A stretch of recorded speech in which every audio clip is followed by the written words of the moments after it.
Hi everyone, I am Hanfeng Zhao. I am currently the head of algorithm at DeepMesh, where I lead our core R and DIN 3D reconstruction and 3D generation. I could say it as less of a hard split and more of a continuous evolution along the same technology timeline. Back in the early days of the metaverse, the focus was mostly on 3D facial reconstruction, creating your own digital avatar and making it animatable. The tech we used back then feels almost prehistoric now, relying on methods like 3DMM with its rigid, fixed topology. Then we moved into pure reconstruction frameworks, like NeRF and Noise. Now, while those implicit neural rendering methods delivered impressive fidelity and precision for their time, the rendering and optimization took forever, sometimes over 10 hours just to reconstruct a single asset. Fast forward to today. The emergence of modern 3D generative pipelines has completely rewritten those legacy paradigms. We have successfully transitioned into what we call generative reconstruction. That is the journey of how we got here. The biggest hurdle was optimizing our generative meshes to fit the exact operational constraints of mainstream industrial printers. You see, a standard 3D model might look absolutely stunning on a digital screen, but that doesn't mean it's physically printable. It often contains paper, thin surfaces, or intricate geometries that defy real-world physics. Furthermore, due to current hardware bottlenecks in full-color 3D printing, the printing materials haven't fully matured yet and tend to be quite brittle. Because of this brittleness, those thin or problematic structures will either fracture during the print job, fail to hold up during display. To solve this, our algorithm runs a dedicated printability pipeline automatically executing wall thickness compensation, structural reinforcement, and geometric optimization. The sole purpose of this automated pipeline is to bypass the need for any manual, tedious post-processing by 3D artists, delivering a flawless, end-to-end workflow that puts a production-ready object directly into the user's hands. Right now, most of the mainstream general-purpose 3D generation tools on the market treat everything the same. Whether you feed them a person, an object, or a scene, they apply a single, one-size-fits-all solution. You simply upload an image, and it spits out a generic 3D asset based on the main subject, regardless of its unique real-world application.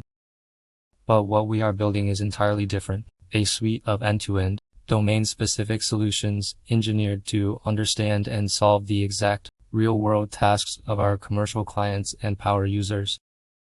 Take our 3D bus generation, for example. Simply generating a human-shaped model is easy, but making it highly recognizable with an anatomically accurate structure is incredibly difficult. You have to master complex challenges like predicting profile structures from occluded angles and rendering ultra-high-definition textures. Honestly, the only way to uncover and crack these bottlenecks is by staying in an obsessive feedback loop with the merchants who actually rely on our software to run their businesses. The same philosophy applies to our upcoming full-body feature. We aren't trying to build a generic model that does everything poorly. Instead, we are developing a dedicated, portrait-centric 3D generative model to attack the industry's biggest pain point. Right now, the core limitation in the industry is that when models try to generate a full-body character, they completely lose the individual's facial likeness. Because the network is stretched thin trying to balance full body proportions, the resolution and training focus allocated to facial details drop drastically. That is our exact entry point. We are leveraging our battle-tested experience and our absolute competitive edge in high-precision bust generation to solve this exact resolution imbalance for full-body models. We tackle this through two main channels. The first is direct, proactive outreach to establish strong connections. Thanks to our incredibly sharp and efficient business development and product teams, I am able to gather direct first-hand intelligence and insights straight from their frontline client interactions. From there, I often hop on calls directly with the manufacturer RS themselves, asking them exactly what they need and where the product is falling short of their expectations. We zero in on what we can optimize, focusing specifically on features that can directly accelerate their production to delivery pipeline. The second channel is entirely data-driven. We continuously monitor our back-end telemetry. We audit the actual generation quality and output logs of our users on the platform in real time. The moment our data flags any suboptimal results, it triggers an immediate response from our algorithm team to ship a rapid iteration and upgrade.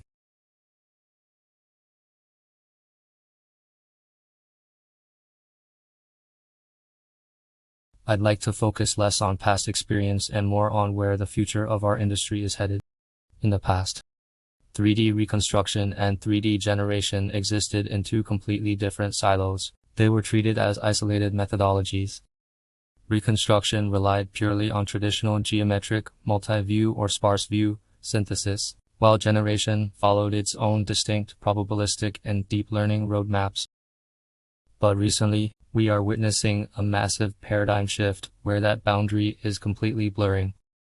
The cutting-edge approach right now is leveraging feed-forward reconstruction architectures, like VGG-based networks, for highly robust initial feature extraction, and then funneling those descriptors into generative models to handle the synthesis and refinement. It's a powerful hybrid convergence. This synthesis of reconstruction and generation is not a temporary trend. I am convinced it will become the dominant, defining framework for the future of AI 3D. I believe our ultimate core strategy must be vertical specialization. We have to stay hyper-focused on vertical domains. As I mentioned earlier, our biggest differentiator is that we refuse to chase the trend of building generic, one-size-fits-all foundation models. Instead, our mission is to systematically tackle the exact production and delivery pain points of specific industries, engineering a suite of highly specialized, vertically tailored models.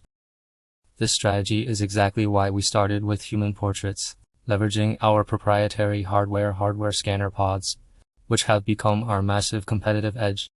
In the beginning, people might have dismissed it as just a simple reconstruction tool or on-ish hardware setup with a very limited use case.